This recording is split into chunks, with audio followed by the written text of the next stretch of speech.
ओम शांति। आज 5 नवंबर 2022 के साकार मधुर महावाक्य हैं। मीठे बच्चे, तुम्हें ग्रस्त व्यवहार में रहते सभी से तोड़ निभाना है। एक बार बेहद का संन्यास कर 21 जन्मों की प्रारब्ध बनानी है। क्या कहा मीठे बाबा ने कि मीठे बच्चे, तुम्हें ग्रस्त व्यवहार में रहते सभी से तोड़ निभाना है। एक बार बेहद का संन्यास कर 21 जन्मों की प्रारब्ध बनानी है। प्रश्न है आज का, चलते फिरते कौन सी एक बात याद रहे तो भी तुम रूहानी यात्रा पर हो। क्या प्रश्न है आज का कि चलते फिरते कौन सी एक बात याद रहे तो भी तुम रूहानी यात्रा पर हो। उत्तर है इसका कि चलते फिरते याद रहे कि हम एक्टर हैं, हमको अब वापस घर जाना है। बाप यही याद दिलाते हैं, बच्चे मैं तुम्हें वापस ले जाने आया हूँ। इस स्मृति में रहना ही मनमना भव मध्याजी भव है। यही रूहानी यात्रा है जो तुम्हें बाप सिखलाते हैं। दूसरा प्रश्न है आज का कि सद्गति के लक्षण कौन से हैं। क्या प्रश्न है दूसरा कि सद्गति के लक्षण कौन से हैं। उत्तर है इसका सर्वगुण संपन्न, 16 कला संपूर्ण। यह जो महिमा है यही सद्गति के लक्षण हैं जो तुम्हें बाप द्वारा प्राप्त होते हैं। गीत है आज का, धीरज धर मनवा। ओम शांति। बच्चे नंबरवार पुरुषार्थ अनुसार जानते हैं कि यह पुराना नाटक पूरा होता है। दुख के दिन बाकी कुछ घड़ियां हैं और फिर सदा सुख ही सुख होगा। जब सुख का पता पड़ता है तो समझा जाता है यह दुखधाम है। दोनों में बहुत अंतर है। अभी सुख के लिए तुम पुरुषार्थ कर रहे हो अथवा श्रीमत पर चल रहे हो। कोई को भी ये समझाना बहुत सहज है। अभी बाबा के पास जाना है, बाबा लेने आया है। गृहस्थ व्यवहार में रहते कमल फूल समान पवित्र रहना है। तोड़ जरूर निभाना है। अगर तोड़ ना निभाया तो जैसे सन्यासियों मिसल हो गए। जो तोड़ नहीं निभाते हैं उनको निवृत्ति मार्ग अथवा हठयोग कहा जाता है। अभी भगवान राजयोग सिखलाते हैं जो हम सीखते हैं। भारत का धर्मशास्त्र है गीता। सन्यासियों का तो हठयोग घर बार छोड़ जंगल में चले जाना। उनको जन्म बाई जन्म सन्यास करना पड़ता है। तुम गृहस्थ व्यवहार में रहते एक बार सन्यास करते हो, फिर 21 जन्म उनकी प्रारब्ध पाते हो। उन्हों का है हद का सन्यास, तुम्हारा है बेहद का सन्यास। तुम्हारे राजयोग का तो बहुत गायन है। भगवान ने राजयोग सिखाया था। भगवान ऊंचे ते ऊंचे को ही कहा जाता है। श्री कृष्ण भगवान हो ना सके। बेहद का बाप है ही निराकार। बेहद की बादशाही वही दे सकते हैं। यहाँ गृहस्थ व्यवहार से नफरत नहीं की जाती है। बाप कहते हैं यह अंतिम जन्म गृहस्थ व्यवहार में रहते पवित्र बनो। पतित पावन कोई सन्यासी को कह नहीं सकते। वह भी पावन दुनिया चाहते हैं। वह दुनिया है एक जिसके लिए पतित पावन बाप को बुलाते हैं। जबकि वह गृहस्थ व्यवहार में नहीं है तो देवताओं को भी नहीं मानेंगे। वह कभी राजयोग सिखला ना सके, ना बाप कभी हठयोग सिखला सके। यह समझने की बातें हैं। अब दिल्ली में वर्ड कॉन्फ्रेंस होनी है। वहाँ यह समझाना है, लिखित में देना है। लिखित में होगा तो सब समझ जाएंगे। अब हम हैं ऊंच ते ऊंच ब्राह्मण कुल के, वह हैं शूद्र कुल के। हम हैं आस्तिक, वह है नास्तिक। वह है ईश्वर को न जानने वाले, हम हैं ईश्वर से योग रखने वाले। तो मतभेद है ना। बाप ही आकर आस्तिक बनाते हैं। बाप का बनने से बाप का वर्षा मिल जाता है। यह बड़ी पेचीली बातें हैं। पहले पहले तो बुद्धि में बिठाना है कि गीता का भगवान परमपिता परमात्मा है। उसने ही आदि सनातन देवी देवता धर्म स्थापन किया था। भारत का देवी देवता धर्म ही मुख्य है। भारतवासी अपने धर्म को भूल गए हैं, यह भी तुम जानते हो। भारतवासियों को ड्रामा अनुसार अपना धर्म भूलना ही है। तब तो बाप फिर स्थापना करे, नहीं तो बाप आए कैसे। कहते हैं जब जब देवी देवता धर्म प्राय लोप हो जाता है तब मैं आता हूँ। प्रायः लोप भी जरूर होना है।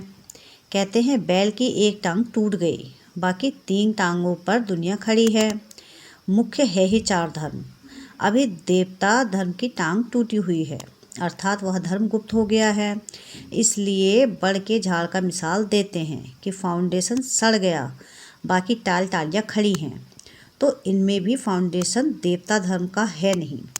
बाकी मठ पंथ आदि बहुत खड़े हैं। तुम्हारी बुद्धि में अब सारी रोशनी है। बाप कहते हैं तुम बच्चे इस ड्रामा के राज को जान गए हो कि सारा झाड़ पुराना हो गया है। कलयुग के बाद सतयुग को आना है जरूर, चक्र को फिरना है जरूर।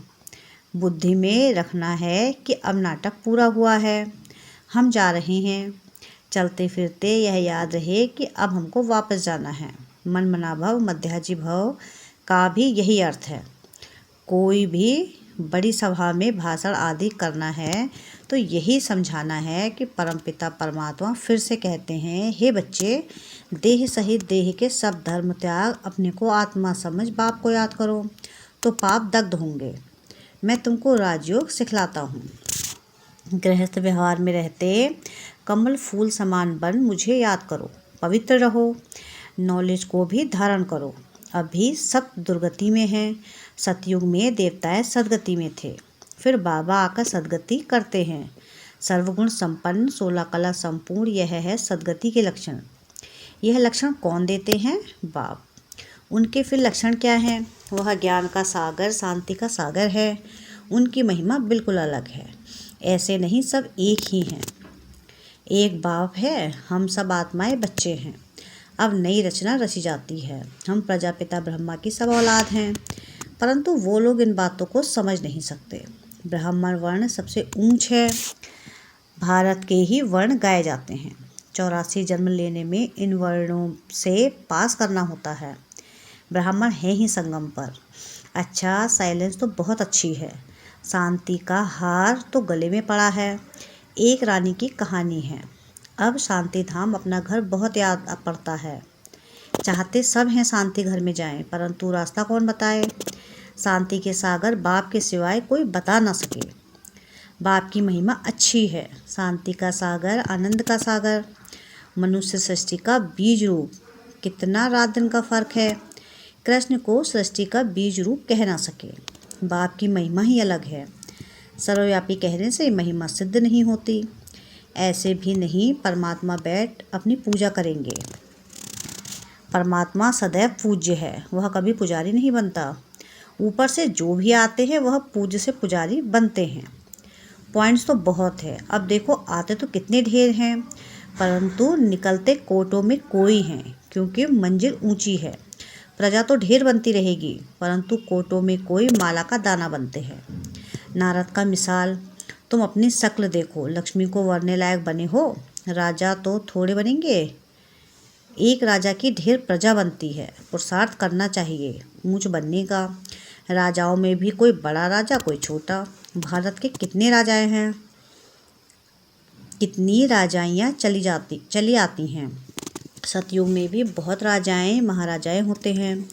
महाराजाओं के फिर प्रिंस प्रिंसेस भी होते हैं। उनके पास बहुत प्रॉपर्टी होती है। राजाओं के पास कम प्रॉपर्टी होती। अभी है प्रजा पर राज। अभी राजधानी स्थापन हो रही है। यह है श्री लक्ष्मी नारायण बनने की नॉलेज। उसके लिए भी तुम पुरुषार्थ कर रहे हो। पूछते हैं लक्ष्मी नारायण का पथ पाएंगे व राम सीता का, तो सब कहते हैं लक्ष्मी नारायण का। बाप से पूरा वर्षा लेंगे। वंडरफुल बातें हैं, और कोई जगह यह सब बातें नहीं हैं, ना कोई शास्त्र में ही है। अब तुम्हारी बुद्धि का ताला खुल गया है। बाप समझाते हैं, चलते फिरते अपने को एक्टर समझो। अब हमको वापस जाना है, यह सदैव याद रहे। हमको ही मनमना भव मध्याजी भव कहा जाता है। बाप घड़ी घड़ी याद दिलाते हैं, बच्चे तुमको वापस ले जाने आया हूँ। यह है रूहानी यात्रा। यह बाप के सिवाय और कोई करा नहीं सकते। भारत की महिमा भी करनी है।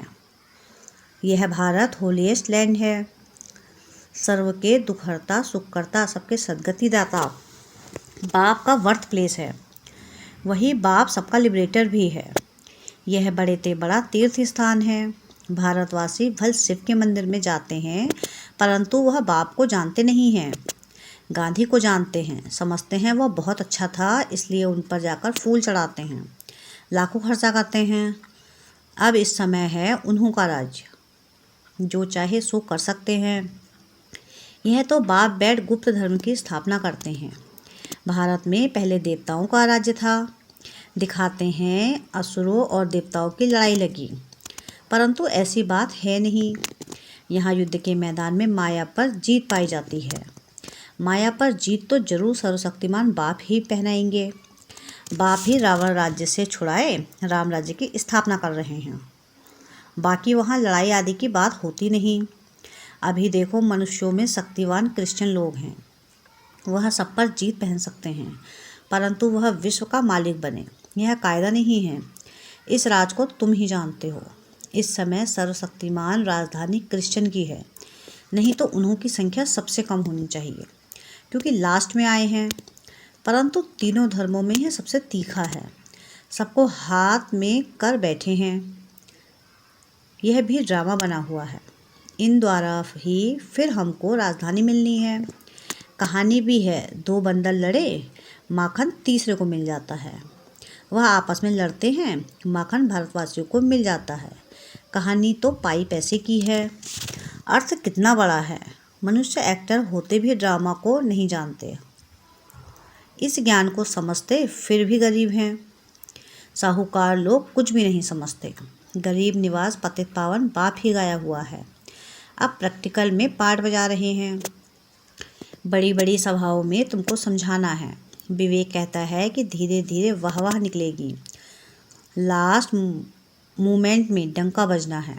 अभी तो बच्चों पर ग्रहचारी बैठी रहती है, लाइन क्लियर नहीं है, विघ्न पड़ते रहते हैं। जितना पुरुषार्थ करेंगे उतनी ऊंच प्रारब्ध पाए मिलेगी। पांडवों को 3 पैर पृथ्वी के नहीं मिलते थे। अभी का यह गायन है, परंतु यह किसको पता नहीं है कि वही फिर विश्व के मालिक बनेंगे। प्रैक्टिकल में तुम बच्चे अब जानते हो, इसमें अफसोस नहीं किया जाता है। कल पहले भी ऐसा हुआ था। ड्रामा के पट्टे पर खड़ा रहना है, हिलना नहीं चाहिए। अब नाटक पूरा होता है, चलते हैं सुखधाम में। पढ़ाई ऐसी पढ़े जो ऊंच पद पाले वे। अच्छा, मीठे मीठे सिकिलधे रूहानी बच्चों प्रति माता पिता बाप दादा का याद प्यार और गुड मॉर्निंग। रूहानी बाप की रूहानी बच्चों को नमस्ते। हम रूहानी बच्चों की रूहानी बाप दादा को याद प्यार गुड मॉर्निंग और नमस्ते। शुक्रिया प्यारे बाबा, शुक्रिया। धारणा के लिए मुख्य सार है कि पहली पॉइंट, किसी भी बात का अफसोस नहीं करना है। अपनी बुद्धि की लाइन सदा क्लियर रखनी है। ग्रहचारी से अपनी संभाल करनी है। क्या है पहली पॉइंट? कि किसी भी बात का अफसोस नहीं करना है। अपनी बुद्धि की लाइन सदा क्लियर रखनी है। ग्रहचारी से अपनी संभाल करनी है। सेकंड पॉइंट है कि गृहस्थ व्यवहार से तोड़ निभाना है, नफरत नहीं करनी है, कमल फूल समान रहना है, आस्तिक बन सबको आस्तिक बनाना है। क्या है सेकंड पॉइंट? कि गृहस्थ व्यवहार से तोड़ निभाना है, नफरत नहीं करनी है, कमल फूल समान रहना है, आस्तिक बन सबको आस्तिक बनाना है। वरदान है आज का कि बड़ी दिल रख सेवा का प्रत्यक्ष फल निकालने वाले विश्व कल्याणकारी भव। क्या है वरदान आज का? कि बड़ी दिल रख सेवा का प्रत्यक्ष फल निकालने वाले विश्व कल्याणकारी भव। जो बच्चे बड़ी दिल रखकर सेवा करते हैं तो सेवा का प्रत्यक्ष फल भी बड़ा निकलता है। कोई भी कार्य करो तो स्वयं करने में भी बड़ी दिल और दूसरों को सहयोगी बनाने में भी बड़ी दिल हो। स्वयं प्रति व साथी सहयोगी आत्माओं प्रति संकुचित दिल नहीं रखो। बड़ी दिल रखने से मिट्टी भी सोना हो जाती है, कमज़ोर साथी भी शक्तिशाली बन जाते हैं, असंभव सफलता संभव हो जाती है।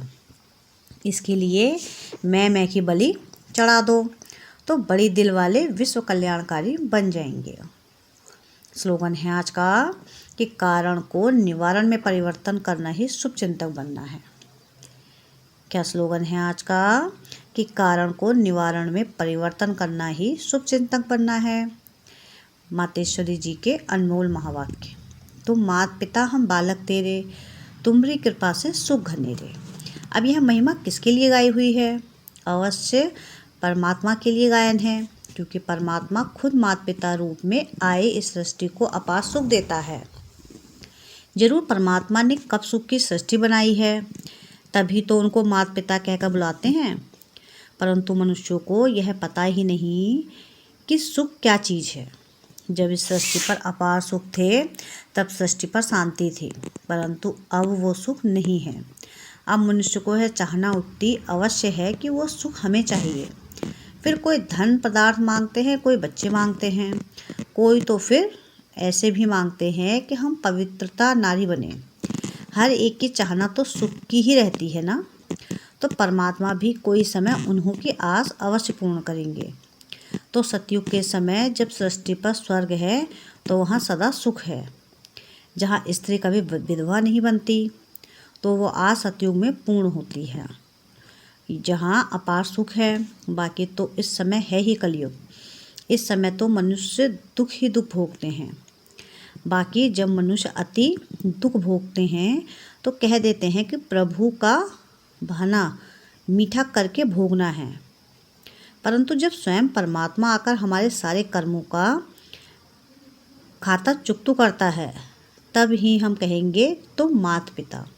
अच्छा, ओम शांति, ओम शांति, ओम शांति।